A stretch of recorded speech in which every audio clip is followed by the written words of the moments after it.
चलिए, हाँ, last class में हम लोग क्या क्या सीखे थे? फिजिक्स में क्या क्या सीखे थे बउआ?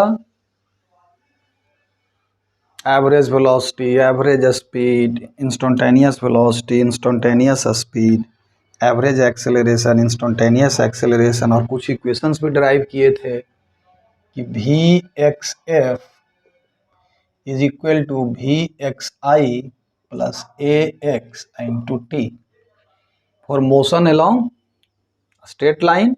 हाँ, मोशन अलोंग स्ट्रेट लाइन, और जहां एक्सेलरेशन एक्स एक्स एक्सिस के अलोंग क्या है, कांस्टेंट है। इसी तरह से वाई एक्सिस के अलोंग अगर लेंगे तो v y f is equal to v y i plus a y into t. इसी तरह से अगर जेड एक्सिस के अलोंग लेंगे तो वी जेड एफ बराबर वी जेड आई प्लस, ये क्या है आप लोग पढ़े होंगे।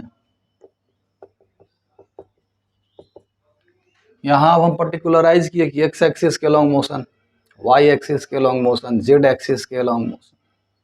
बात समझ में आ गई? तो ये final velocity as a function of time यहाँ हम निकाल के बताए थे। दूसरा इक्वेशन आप लोगों ने पढ़ा होगा, फाइनल वेलोसिटी यानी कि वी एक्स एफ का स्क्वायर बराबर वी एक्स आई।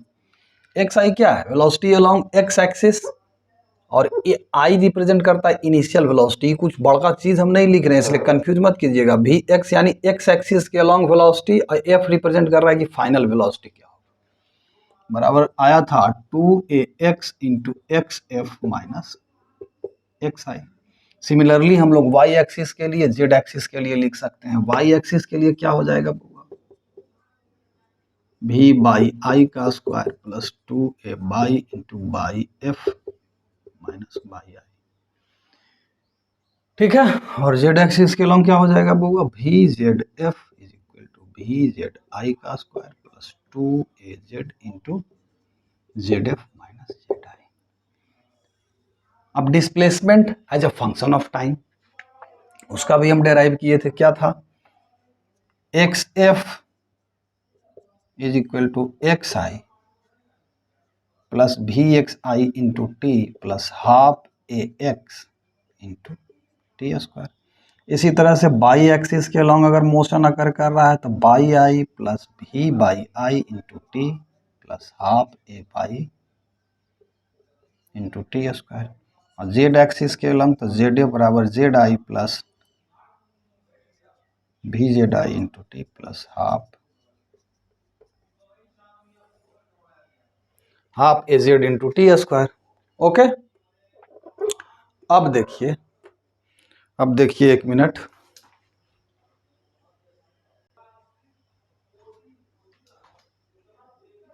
ठीक है। ये सारे इक्वेशंस हम लिखवा दिए, इसको जरा याद कर लीजिएगा। इसको जरा सा इक्वेशंस को समझा के देते हैं एक बार। इसमें को तो समझने में कोई दिक्कत नहीं है। V x i initial velocity है, अगर ये जीरो होगा तो सिर्फ x into t, x represent करा एक्सेलरेशन अलोंग एक्स एक्सिस। अगर इसको जेनरलाइज करके हम लिख दें इन तीनों इक्वेशंस को, तो ये सीधे लिखेंगे v f is equal to v i plus a into t, v square is equal to v f square v i square plus 2a i into r, where r is the displacement, और r f is equal to r i, या फिर ऐसे भी लिख सकते हैं वो r f minus r i, ये डिस्प्लेसमेंट है, final position minus initial position. R f is equal to r i plus v r i into t plus half a r into t square, a r is acceleration. Generalize भी कर सकते हैं। यहाँ पर मैं ध्यान देने वाली बात यह है कि जो भी डेटा यूज कीजिएगा आप प्रॉपर साइन के साथ। जैसे ए वाई, मान लिया हम पॉजिटिव एक्स एक्सिस के लॉन्ग एक्सेलरेशन को अगर पॉजिटिव ले रहे हैं, तो नेगेटिव एक्स एक्सिस के लॉन्ग एक्सेलरेशन क्या हो जाएगा बेटा जी, नेगेटिव हो जाएगा। तो नेगेटिव हो जाएगा तो यहाँ ए एक्स जो पुट करेगा नेगेटिव के साथ पुट करेंगे। बात समझ में आ रही? बाई एफ क्या है, फाइनल बाई कोऑर्डिनेट उसका, और बाई आई क्या है, इनिशियल बाई कोऑर्डिनेट। हो सकता है कि इनिशियल बाई कोऑर्डिनेट उसका नेगेटिव हो, तो ये सब आपको ध्यान में रखना है। प्रॉपर साइन के साथ इसमें सारे कोऑर्डिनेट्स के वैल्यूज को पुट करना है। कुछ सवाल हम लेकर के आपको इस सबको एक्सप्लेन करेंगे, और इन सब के अलावे और क्या क्या बताए थे वो भी थोड़ा सा समराइज कर लेते हैं। क्या क्या बताए थे बउआ, क्या क्या और बताए थे?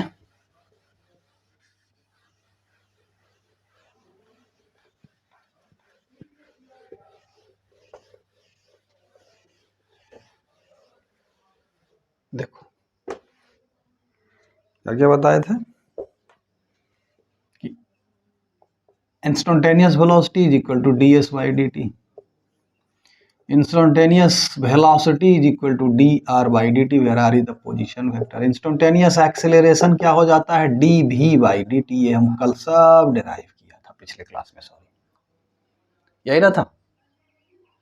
ये सब भी जरा दिमाग में रखिएगा कि इंस्टेंटेनियस स्पीड, स्पीड यानी इसी का मैग्नीट्यूड को हम लोग स्पीड बोल सकते हैं।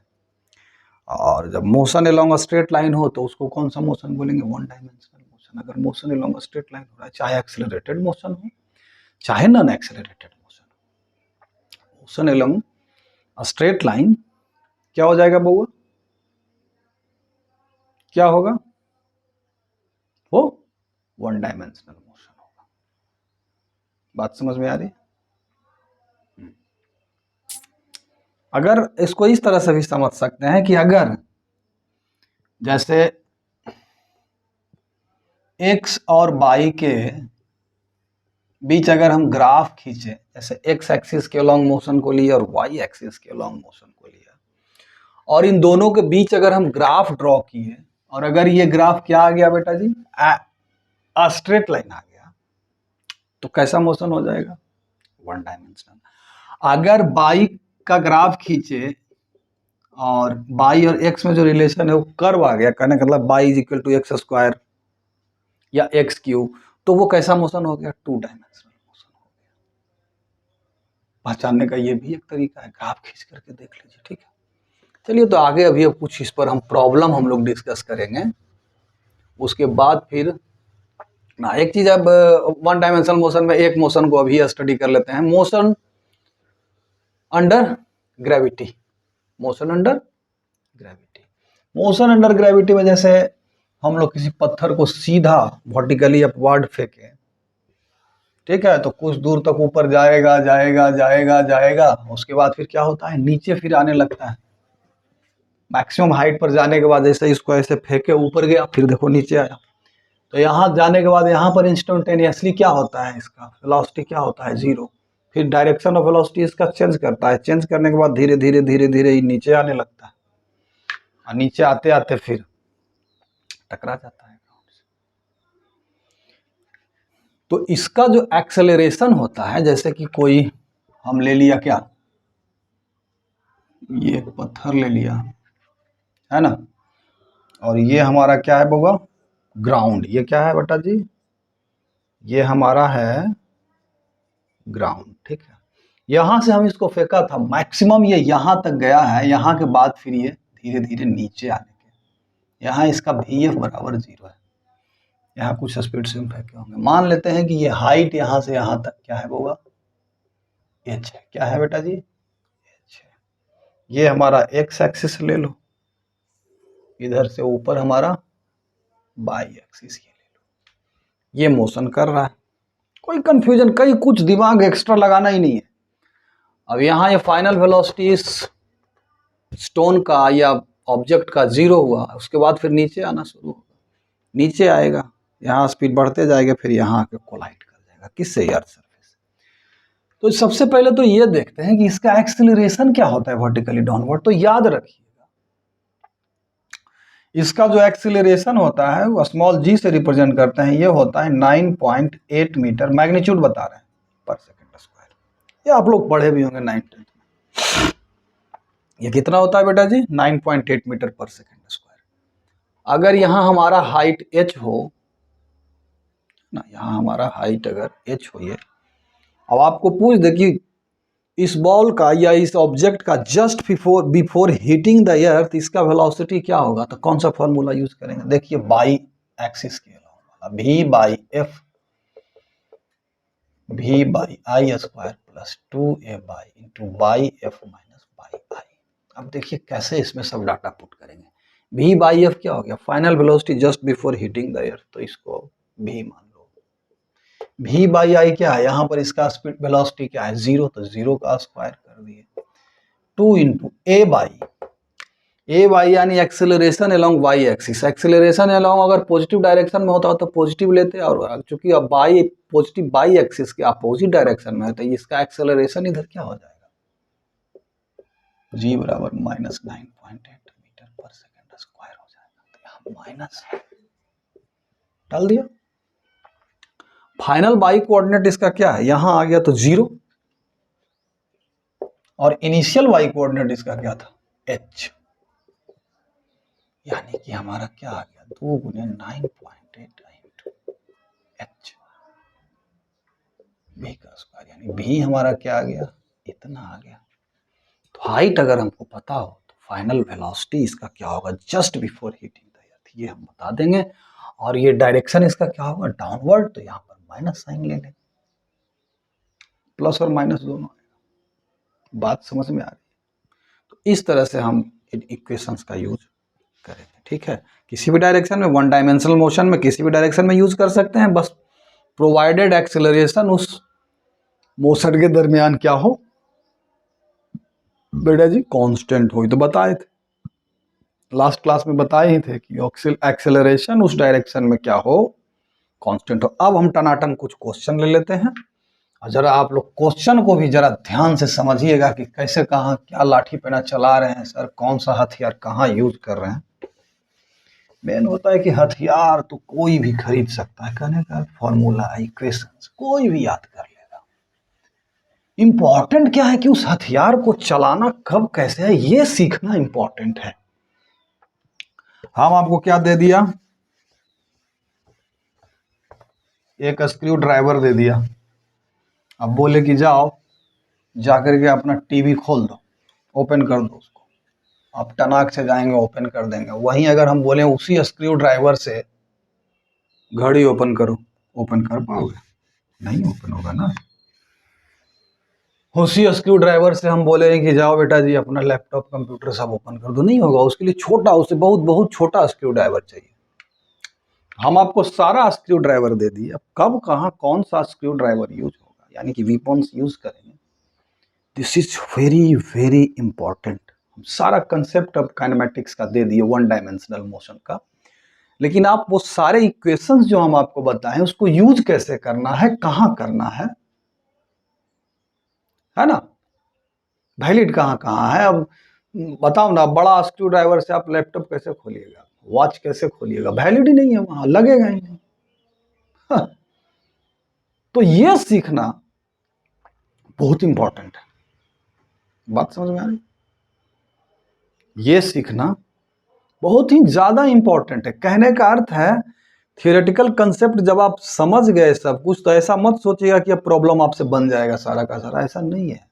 प्रॉब्लम बनाने वक्त आपको डिफिकल्टी फेस करना होगा, इसलिए खूब सारा प्रॉब्लम बनाइए, ठीक है। और बुक्स का जहां तक सवाल है बेटा जी, अगर आपने फिजिक्स पढ़ना है, फिजिक्स सीखना है, फिजिक्स जेई नीट या फिर 11th के लिए तैयारी करनी है, तो एक किताब से ज्यादा फॉलो मत कीजिए, आप नहीं कर सकते हैं।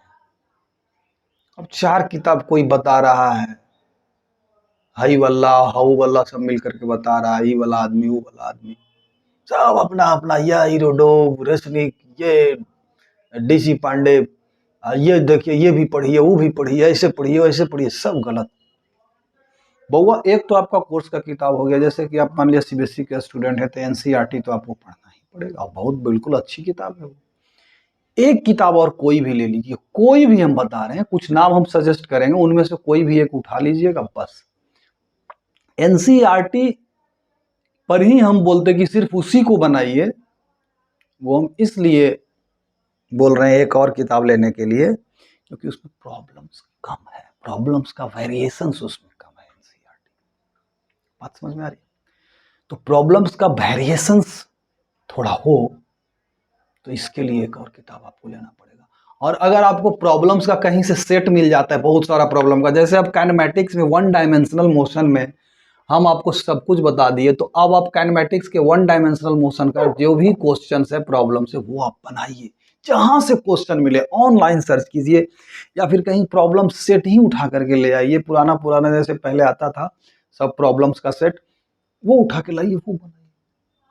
किताब 75 को खरीद करके खाली कंफ्यूजन होगा आपको, मेरा बात याद रखिए, ठीक है। अब कोई भी बता दे कि यह खरीदिए वह खरीदिए, इतना किताब जमा कर लिया, पढ़े एक भी नहीं, क्या फायदा बताइए। हम एक ही किताब पढ़े, चलो एनसीईआरटी ही पढ़े सिर्फ, लेकिन उसी को अच्छे से पढ़े, वो आपको फायदा करेगा कि 75 किताब ले लिए किसी को ढंग से नहीं पढ़े, वो फायदा करेगा। आप हमको बताइए, एक किताब आप पढ़ सकते हैं, हाँ अगर उस किताब को आप थोरोली पढ़ लिए, उसका सारा प्रॉब्लम्स बना लिए, कहीं कोई कंफ्यूजन नहीं, तो कोई किताब लेकर के उसका डायरेक्ट प्रॉब्लम बनाइए, थ्योरी पढ़ने का जरूरत नहीं है उस किताब का, समझ रहे हैं। हाँ तो इस सब बात पर ध्यान दीजिएगा। चलिए एक ठो सवाल ले लेते हैं टनाक से।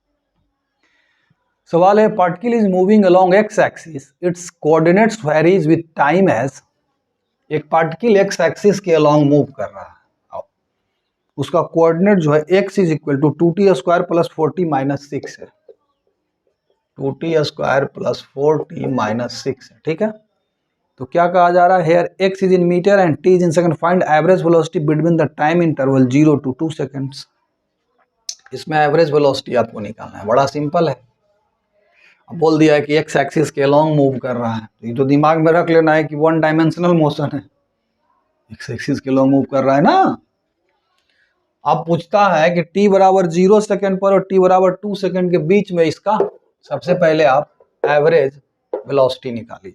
क्या निकालिए, एवरेज वेलोसिटी। तो क्या बताए थे बेटा जी, एवरेज वेलोसिटी का सबसे पहले हम लोग जो इक्वेशंस बताए हैं, भी एवरेज क्या हो जाएगा, एक्स एफ माइनस एक्स आई बटा T2 minus T1, x F at T बराबर 2 सेकंड पूछ रहा है ना, हाँ 2 सेकंड, तो इसमें t बराबर 2 पुट कर दीजिए, तो 2 into 2² plus 4 into 2 minus 6, minus t बराबर 0 सेकंड पर में कितना है डिस्प्लेसमेंट, माइनस 6 आएगा, t का वैल्यू 0, T2 कितना है 4 सेकंड और T1 कितना है 0 सेकंड। अब इसको कैलकुलेट कर लीजिए, हो गया एवरेज, 2 दूना 4 दूना 8,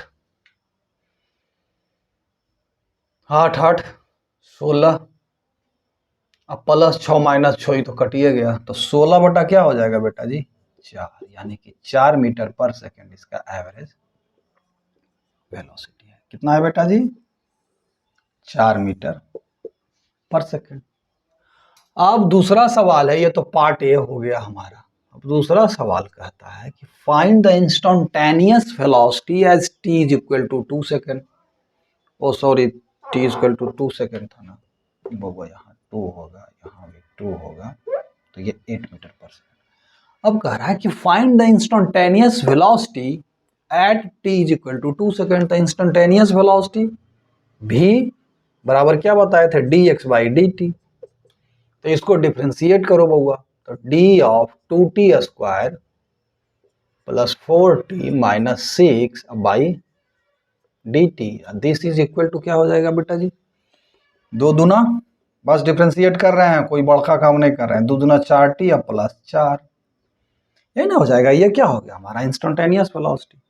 तो v at t is equal to 2 second क्या हो जाएगा बेटा जी, बताइए फटाक से। t का वैल्यू 2 पुट किया, 4 दूना 8 और 4 12 मीटर पर second.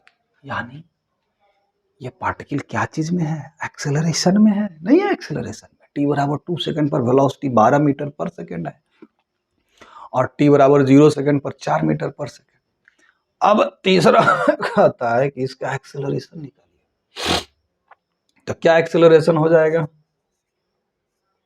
Differentiation of velocity with respect to time, तो dv बाई dt यानी कि d into 4t plus 4 by dt, तो 44 का तो 0 हो जाएगा, तो ये सीधा हो जाएगा 4 मीटर पर सेकंड। ये इसका एक्सेलरेशन।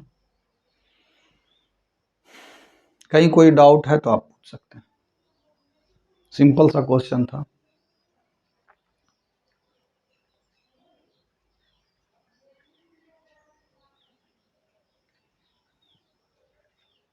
ठीक है।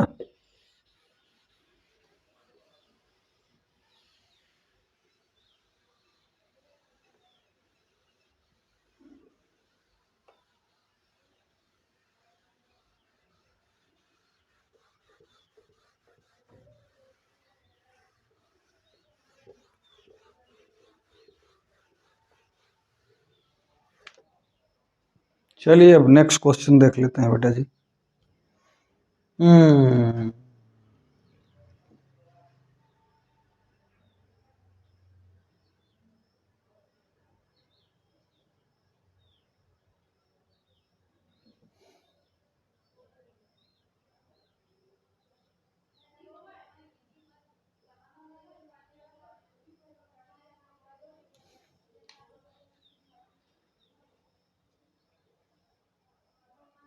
A particle is moving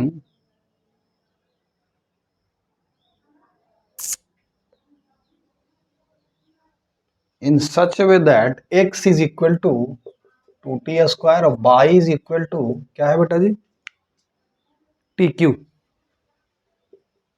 तो आपने बताना है कि ये मोशन 1 डायमेंशनल है, 2 डायमेंशनल है या 3 डायमेंशनल है। देखो बेटा जी, मतलब ये 1 डायमेंशनल है कि 2 डायमेंशनल। तो हम क्या बताए थे, y और x में एक रिलेशन निकाल दीजिए आप। देख लो y स्क्वायर बराबर क्या हो जाएगा बुआ, t टू द पावर 6, और यहां से हम टी स्क्वायर बराबर क्या आ रहा है, एक्स बटा 2। तो टी को क्या कर दिया, क्यूब कर दिया, तो टी 6 हो गया, तो एक्स बटा 2 का क्यूब हो गया यहाँ। यानी कि यहां से टी 6 बराबर बाई स्क्वायर बराबर क्या आ गया बेटा जी, एक्स क्यूब बाई 8। कैसा रिलेशन है ये दोनों में, रिलेशन लीनियर है क्या, स्ट्रेट लाइन का इक्वेशन, कर्व लीनियर मोशन, यानी मोशन इन ए प्लेन हो रहा है। बात समझ में आ रही है। अब मोशन इन ए प्लेन हो रहा है तो हमको इसी में पूछा जा रहा है कि भाई बताइए इन बिटवीन से find average acceleration between time interval T से 0 से 2 सेकंड के बीच में इसका एवरेज एक्सेलरेशन निकालना है। तो फटाफट क्या होगा बेटा जी, dx बाई dt निकालेंगे सबसे पहले, यानी vx यानी कि वेलोसिटी अलोंग x एक्सिस, तो 40 हो जाएगा। dx बाई dt 40 नहीं हो गया। और उसके बाद dvx बाई dt यानी एक्सेलरेशन, सॉरी हाँ vx निकल गया x एक्सिस के अलोंग। अब dy बाई dt निकालेंगे तो हो जाएगा वी वाई, या वी वाई बराबर हो जाएगा 3t स्क्वायर। बात समझ में आ रही है ना। अब देखिए हम वेलोसिटी, नेट वेलोसिटी इसका क्या होगा बुआ, वी एक्स आई अब प्लस वी वाई जे होगा ना।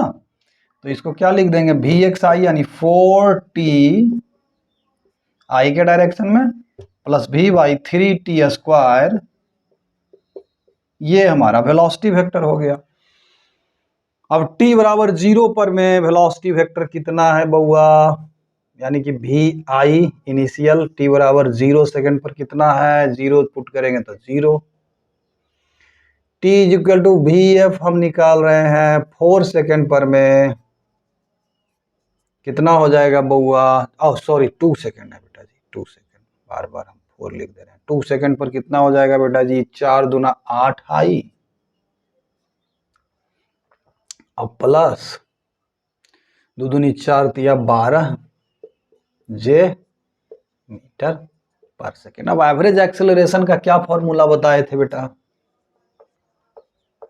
बराबर बताए थे v f minus v i अब बटा टी टू या फिर t two minus t one. V f हमारा क्या है, 8 आई प्लस 12 जे माइनस 0 और डिवाइडेड बाई टाइम 2 माइनस 0, 2 चौका 8, 2 छक्का 12, यानी कि इसका average acceleration during this period क्या है, एवरेज एक्सेलरेशन t बराबर 0 टू t बराबर 2 सेकंड से ही हो जाएगा, 4i प्लस 6j मीटर पर सेकंड स्क्वायर हो जाएगा। बात समझ में आ गई। अब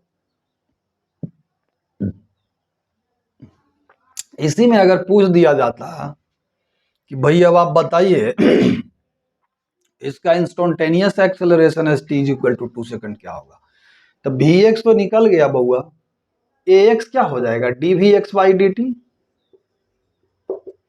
बराबर, इसको डिफ्रेंशिएट करेंगे ये 4, फिर उसी तरह से ए वाई क्या हो जाता? 3t² या डी भी बाई बटा डी टी बराबर 3 दूना 6t, यानी कि एक्सेलरेशन, इंस्टेंटेनियस एक्सेलरेशन क्या हो जाएगा? A x i plus a y, vector vector form में लिख रहे हैं, पढ़ाए थे वेक्टर में, उसको थोड़ा रिवाइंड कर लीजिए। तो ये हो जाएगा 4i प्लस 6t जे मीटर पर सेकेंड स्क्वायर। अब पूछ रहा है कि t बराबर 2 सेकेंड पर इसका इंस्टेंटेनियस एक्सेलरेशन क्या होगा?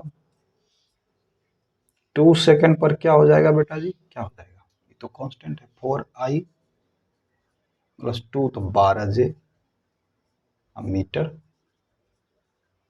पर सेकेंड स्क्वायर। सिंपल है, ठीक है। और प्रॉब्लम हम कुछ देखते हैं।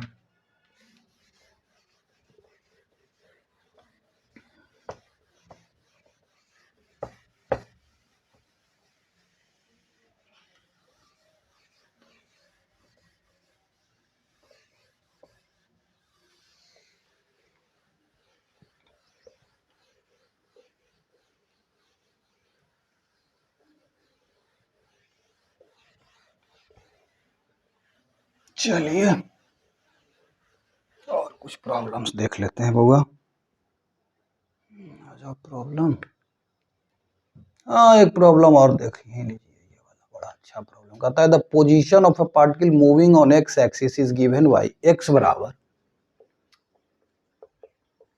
AT Q plus BT square plus CT plus D। ठीक है, इसमें बहुत सारा क्वेश्चन लग रहा है। वेयर ABCD का वैल्यू दे दिया है, A बराबर है 1, B बराबर है A बराबर 1, B बराबर 4, C बराबर -2 और D बराबर कितना है पूरा? 5। बात समझ में आ गई? ये है ABCD का वैल्यू दे दिया, ठीक है, अच्छा बात है, दे दिया।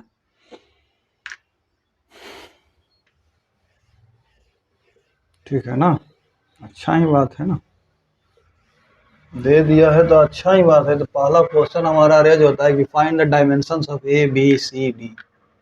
पहला क्वेश्चन देखो, by principle of homogeneity of dimension से इस टर्म का डायमेंशन, इस टर्म का डायमेंशन, इस टर्म का डायमेंशन और ये डी का डायमेंशन एक्स के डायमेंशन के बराबर होगा।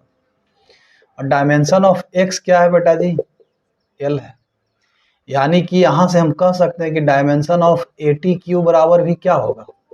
एल होना चाहिए। तो ए का डायमेंशन निकालना है, तो ए का डायमेंशन है इंटू TQ, यानी टी कैपिटल टी का क्यू बराबर एल, यानी कि यहां से LT -3 हो गया ए का डायमेंशन। ऑन सिमिलर पैटर्न आप निकालिएगा तो BT स्क्वायर का डायमेंशन हमारा एल के बराबर, यानी कि बी का डायमेंशन बराबर हो जाएगा एल बटा टी स्क्वायर का डायमेंशन बराबर LT -2, क्योंकि टी स्क्वायर का कैपिटल टी का स्क्वायर ऊपर गया माइनस में हो गया। सिमिलरली सी का डायमेंशन क्या हो जाएगा? टर्न से LT -1 और डी का डायमेंशन तो सीधा, तो ये तो डायमेंशन तो टर्न से निकल गया। दूसरा में कहता है the velocity of the particle at t is equal to 4 second. इसको मिटाओ पहले। अब velocity of the particle as t is equal to 4 second, है ना?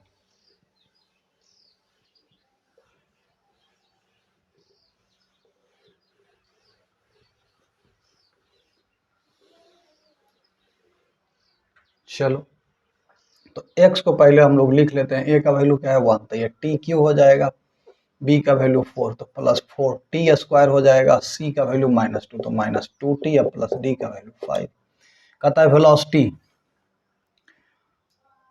Be the velocity of the particle at T बराबर 4 सेकंड, यानी कि इंस्टेंटेनियस वेलोसिटी पूछ रहा है। तो dx/dt इज इक्वल टू भी, अब भी इज इक्वल टू क्या हो जाएगा, इसको डिफ्रेंशिएट करेंगे 3t² आएगा ना बुआ, इसको डिफ्रेंशिएट करेंगे 8t आएगा ना बुआ, इसको डिफ्रेंशिएट करेंगे तो 2 आएगा, तो 0। और भी at t is equal to 2 second, तो 3 गुने 2 का स्क्वायर प्लस 8 गुने 2 और -2 बराबर कितना आ गया, 4 तिया 12 में से 2 गया 10, 8 दुने 16, 10 26 मीटर पर सेकेंड आ गया। ठीक है, t बराबर 2 सेकेंड पर वेलोसिटी, ये हो गया। अब तीसरा सवाल है, the acceleration of the particle at t is equal to 2 second. तो एक्सेलरेशन, इंस्टेंटेनियस एक्सेलरेशन क्या हो जाएगा, dv/dt। dv/dt क्या हो जाएगा बुआ, फिर इसको डिफरेंशिएट करेंगे टाइम के रेस्पेक्ट, ये हो जाएगा 3 दूना 6t और प्लस 8। और कहता है कि एक्सेलरेशन, यही तो हो गया acceleration, acceleration as t is equal to 2 second, ये निकालिए, तो 6 गुने 2 और प्लस 8, 6 दूना 12 प्लस 8 मीटर पर second square. D the average velocity during the interval t बराबर 0 टू t बराबर 2 सेकेंड। एवरेज वेलोसिटी t बराबर 0 सेकेंड पर डिस्प्लेसमेंट क्या है वो देखिए, एवरेज वेलोसिटी बराबर क्या होगा,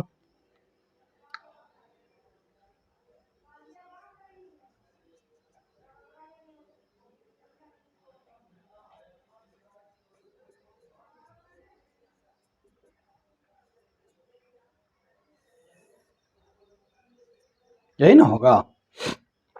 और t बराबर 2 सेकेंड पर इसमें पुट करेंगे, तो 2 दूना 4 दूना ये 8 हो जाएगा, प्लस 2 दूना 4 चौका ये 16 हो जाएगा, माइनस 2 दूना 4 ये हो जाएगा, प्लस 5, माइनस क्या हो जाएगा बुआ, टी का वैल्यू 0 पुट करेंगे तो 0 डिवाइडेड बाई 2, तो क्या आ जाएगा आंसर देख लीजिए, 16 8 6 14 24 5 29 में से 4 गया 25 बटा 2 बराबर 12.5 मीटर पर सेकेंड। अब क्या है, एवरेज एक्सेलरेशन तो इसका यूज करेंगे, t बराबर 0 से t बराबर 2 सेकेंड तक के लिए, ये तो हुआ एवरेज वेलोसिटी हमारा। अब एवरेज एक्सेलरेशन के लिए बेटा जी इसका यूज करेंगे ना, ये v का क्या है, ये है, तो एवरेज एक्सेलरेशन क्या होगा, सॉरी एवरेज एक्सेलरेशन जो होगा vf माइनस vi बटा t2 माइनस t1, ये क्या हो जाएगा, t बराबर 2 सेकेंड पर वेलोसिटी क्या होगा, 3 गुने 2 के स्क्वायर प्लस 8 गुने 2 और माइनस 2, इसमें t का वैल्यू 2 सिर्फ पुट कर दिया, माइनस t का वैल्यू 0 पुट करो तो -2 हो गया, अब बटा 2 क्या आ जाएगा, 2 दूनी 4 तिया 12 8 9 16,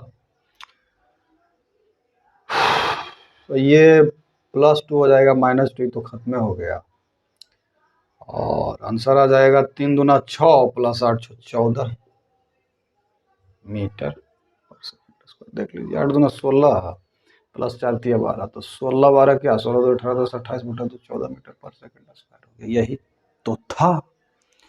बाकी जहां जैसे मिले काइनेमेटिक्स 1 डायमेंशनल प्रॉब्लम्स को सॉल्व कीजिए, कहीं फंसे सवाल कंफ्यूजन हो हमसे पूछिए, मैं डिस्कस करूंगा, ठीक है, चलिए।